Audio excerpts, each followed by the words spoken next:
इस कहानी की लेखिका है सोनिया सैनी।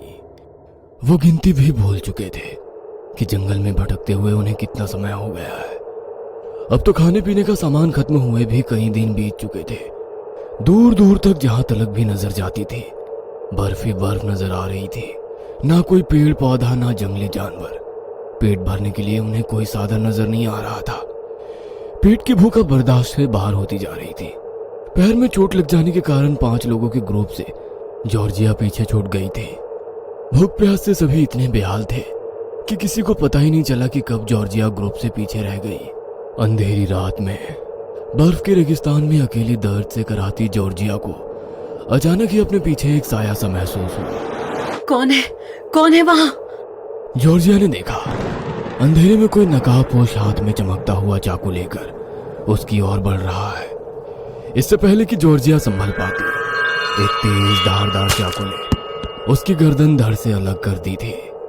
जॉर्जिया को मारने के बाद जॉन ने उसके शरीर के छोटे छोटे टुकड़े कर दिए और आग जलाकर उन्हें भूनने लगा।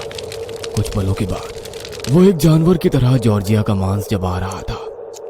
उसके शरीर, मुंह और कपड़े हर जगह खून ही खून दिखाई दे रहा था। भूख ने जॉन को एक दरिंदा बना दिया था। जॉर्जिया को मार के खाने के बाद उसके अंदर इंसानियत खत्म हो चुकी थी। उसके भीतर के जानवर के मुंह में खून लग चुका था। अपनी भूख मिटाने के लिए एक एक करके उसने अपने ही 3 साथियों को मारकर खा लिया था। अब उसके पास चौथा और आखिरी शिकार बचा था, वो था रॉनी। गहरी काली रात थी, क्षितिज चांद में चमक रहा था। बर्फ के ढेर पर निठाल सा बैठा जॉन भूख से बिलबिला रहा था। अचानक ही अपना चाकू उठाकर वो रॉनी की ओर बढ़ पड़ा। चाकू रॉनी के हाथ पर लगा और उसका हाथ कटकर दूर जा गिरा। ये क्या कर रहे हो जॉन? इसका मतलब तुमने ही पूरे ग्रुप को मार डाला है। लेकिन क्यों? मैं पूछता हूं, क्या मिला तुम्हें सबको मारकर? क्या मिला? खाना मिला। मार कर खा गया मैं सबको। तुम तो वैसे भी भूख से मरने ही वाले हो। मेरे काम आ जाओगे तो क्या बिगड़ जाएगा? क्या कहा? छी, तुमने सबको मारकर खा लिया। आई कर्स यू जॉन, अपने दोस्तों को खाने वाले जानवर। तुम्हारी भूख कभी नहीं मिटेगी। तुम एक भूखे कमजोर जानवर बनकर यूं ही इस बर्फ में सड़ते रहोगे। हमें खाने में बहुत मजा आ रहा है ना? तुम्हारे शरीर को सैकड़ों कीड़े हर पल खाएंगे।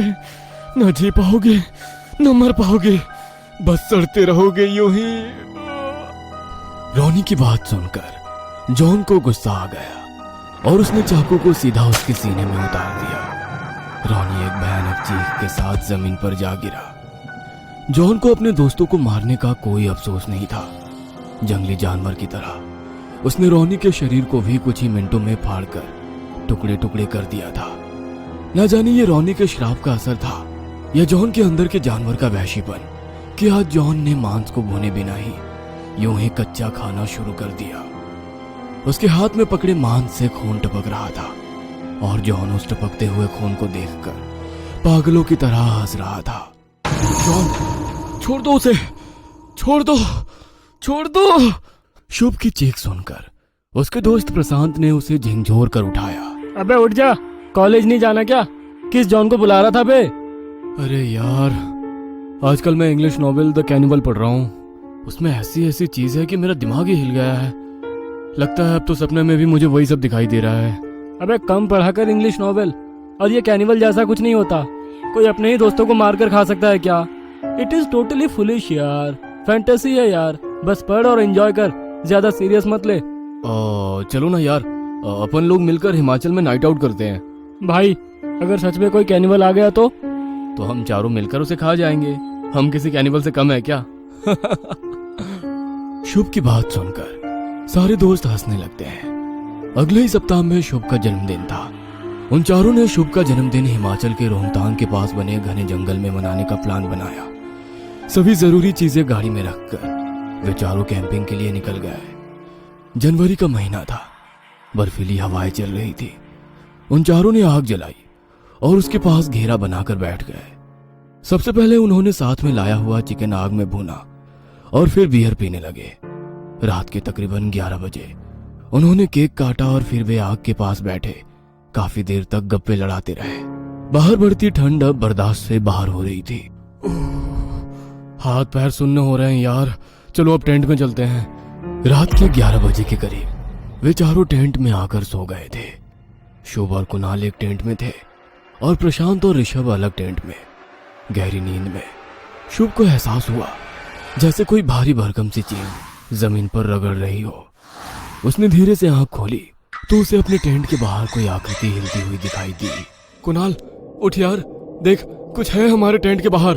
अरे यार प्रशांत होगा, वही है भटकती आत्मा, उसे नींद नहीं आ रही होगी। नहीं यार, कुछ और ही है, बाहर से बहुत गंदी बदबू आ रही है यार। शिट, हमने फॉरेस्ट डिपार्टमेंट से परमिशन नहीं ली थी, उन्हें पता तो नहीं चल गया हमारे कैंप का। इतना कहकर कुणाल टेंट से बाहर निकल कर आया। शुभ यार, कोई भी नहीं है यहाँ तो, कोई जंगली जानवर रहा होगा, भाग गया लगता है, चलो सो जाते हैं। टेंट की तरफ लौटते हुए शुभ ने देखा बर्फ में नीचे लगभग 1.5 फीट लंबे पैरों के निशान बने हुए थे। वो कुछ समझ नहीं पा रहा था। कुणाल और शिव वापस अपने टेंट में आकर लेट जाते हैं। कुछ देर बीतने के बाद प्रशांत की आंख खुलती है। ऋषभ तू टेंट में ही रहना, लगता है कोई जानवर है आसपास, मैं देखता हूँ। अपनी पिस्टल संभालता हुआ प्रशांत टेंट से बाहर आ गया। बाहर आकर उसने देखा कोई आकृति तेजी से टेंट से दूसरी तरफ भाग रही है। कौन है वहां, रुक जाओ। प्रशांत की आवाज सुनकर शुभ भी अपने टेंट से बाहर निकल आया। सामने देखा तो ऋषभ भी परेशान सा खड़ा नजर आया। क्या हुआ ऋषभ, कहाँ है प्रशांत?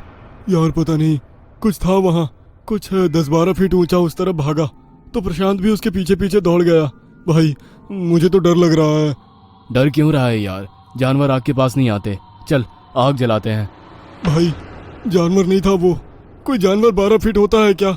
2 पैर पर चलने वाला 12 फीट का कोई राक्षस था वो। तेरी उतरी नहीं है क्या? मैं सच बोल रहा हूँ यार, कुछ है वहाँ। यार प्रशांत कहाँ गया अब, यहाँ अकेला रहना सेफ नहीं है। अच्छा चल दोनों साथ में चलते हैं।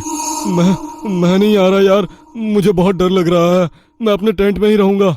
भाई पहले प्रशांत को ढूंढते हैं फिर निकलते हैं यहाँ से। प्रशांत तू है कहाँ यार, प्रशांत। शुभ प्रशांत को आवाज लगाता हुआ जंगल में आगे बढ़ रहा था। तभी उसे एक पेड़ के पीछे प्रशांत दिखाई देता है। कहाँ चला गया था यार, तूने तो जान निकाल दी। प्रशांत शुभ को इशारे से एक तरफ उंगली दिखाकर चुप रहने को कहता है। शुभ जैसे ही पलटकर देखता है इसके पांव के नीचे से जमीन निकल जाती है। ऋषभ के ठीक सामने एक पेड़ जितनी लंबाई का कोई जीव खड़ा था। उसका शरीर गंदा और बदबूदार था। शरीर जैसे हड्डियों का ढांचा था, जगह जगह शरीर का मांस सड़ रहा था और सैकड़ों कीड़े उसके शरीर पर रेंग रहे थे।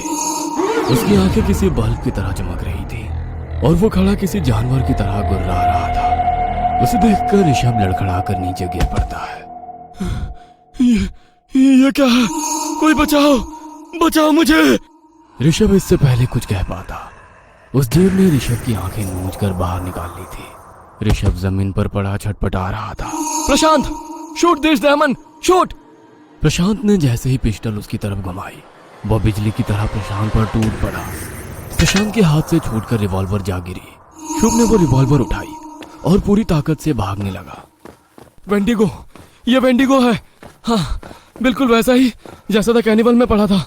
मतलब वेंडिगो कोई कल्पना नहीं है, ये अब किसी को नहीं छोड़ेगा। उधर वेंडिगो प्रशांत पर टूट पड़ा। उसने सबसे पहले उसकी गर्दन पर अपने लंबे दांत गड़ाए और उसके कंधे का मांस नोच लिया। आंखों में हैवानियत भरकर उसने प्रशांत पर अगला वार किया और उसके सीने को बीच से चीर दिया। उसके सीने में हाथ डालकर वह मजे से मांस खा रहा था। वेंडिगो ने अपने नाखूनों और भेड़िए जैसे दांतों से बड़ी आसानी से प्रशांत के शरीर के टुकड़े कर दिए। जी भरकर प्रशांत को खा लेने के बाद वह ऋषभ की ओर बढ़ गया। ऋषभ अभी भी जीवित था और दर्द से करा रहा था। वेंडिगो ने अपने नाखूनों से उसका पेट चीर दिया। ऋषभ की चीखें सीने को छलनी कर रही थी। इन चीखों को सुनकर शुभ का चेहरा डर से सफेद पड़ गया था। दौड़ते हुए उसे अपना अंत सामने दिखाई दे रहा था। जितनी देर तक वेंडिगो प्रशांत और ऋषभ को खाता रहा उतने समय में शुभ टेंट तक पहुंच गया था। अरे यार कहाँ चले गए थे तुम? यहाँ पता नहीं कैसी भयानक चीखने की आवाजें आ रही है। भाई मुझे डर लग रहा है, सबको बुला लो, चलते हैं यहाँ से। कोई नहीं बचा, वो खा गया सबको। मेरी आंखों के सामने दोनों को कच्चा चबा गया वो। हैं? कौन चबा गया? क्या बात कर रहा है?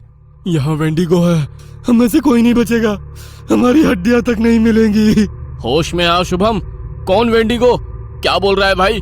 कैनिबल है वो, मैंने बुक में पढ़ा है। उसे अब तक हमारे मांस की महक आ गई होगी। उन दोनों को खाने के बाद अब वो हमारे पास ही आ रहा होगा।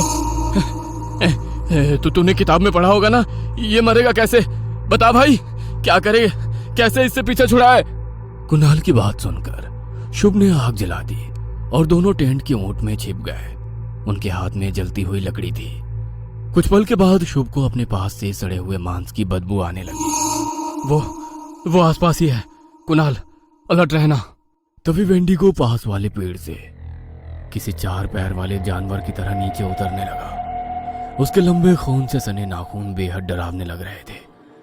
नीचे उतरकर उसने अपनी लंबी सी जीभ बाहर निकालकर जोर से हिलाई और उसके बाद वो बिजली की तेजी से शुभ के हाथ पर टूट पड़ा। शुभ जानता था अगर उसके हाथ कमजोर पड़ गए तो बस इसी पल वेंडिगो की जीत हो जाएगी। इसलिए वेंडिगो के हमले से घायल होकर भी उसने आग वाली लकड़ी नहीं छोड़ी और वेंडिगो के शरीर को उससे जलाने लगा। वेंडिगो घबराकर दूर हटने लगा। शुभ, शूट करो इसको जल्दी। शुभ ने आव देखा न था, झट से 3 गोलियां उसके भीतर उतार दी। एक भयानक चीख के साथ वेंडिगो नीचे गिर पड़ा। उसी पल कुणाल और शुभ ने अपनी लकड़ियों से उसके लकड़ी के सींगों को आग लगा दी। वेंडिगो चीखते हुए जलकर राख हो गया था। कुणाल, इससे पहले कि कोई और मुसीबत आए, चलो यहाँ से। दोनों गाड़ी से जंगल के बाहर निकल रहे होते हैं। तभी ये क्या हो रहा है मुझे? मेरा पूरा शरीर दर्द से टूट रहा है। ऐसा लगता है मेरी हड्डियां चटक रही है। क्या हुआ भाई? तू ठीक है? तू इधर बैठ, गाड़ी मैं चलाता हूँ। गाड़ी रुकवाकर कुणाल ड्राइविंग सीट पर बैठने के लिए आता है तो देखता है गाड़ी के अंदर शुभ तो है ही नहीं, बस एक वेंडिगो ड्राइविंग सीट पर बैठा गुर्रा रहा है। शुभ के दरवाजा खोलते ही वेंडिगो ने अपने भयानक दांत उसके सीने में घुसा दिए थे। कुणाल खून से लथपथ नीचे गिर पड़ा था। वेंडिगो लपक कर उसके सीने पर बैठ गया और उसके सीने में हाथ डालकर उसका मांस नोच कर खाने लगा। शुभ ने किताब पूरी नहीं पढ़ी थी। किताब के पेज नंबर 105 पर लिखा था, वेंडिगो का अंत नहीं किया जा सकता। ये कोई जानवर नहीं, एक श्राप है। वेंडिगो को मारने वाला ही इस श्राप का अगला शिकार बन जाता है। ये कहानी आपको अच्छी लगी हो तो हमें सब्सक्राइब करें, हमारा इंस्टाग्राम और फेसबुक पेज जरूर फॉलो करें।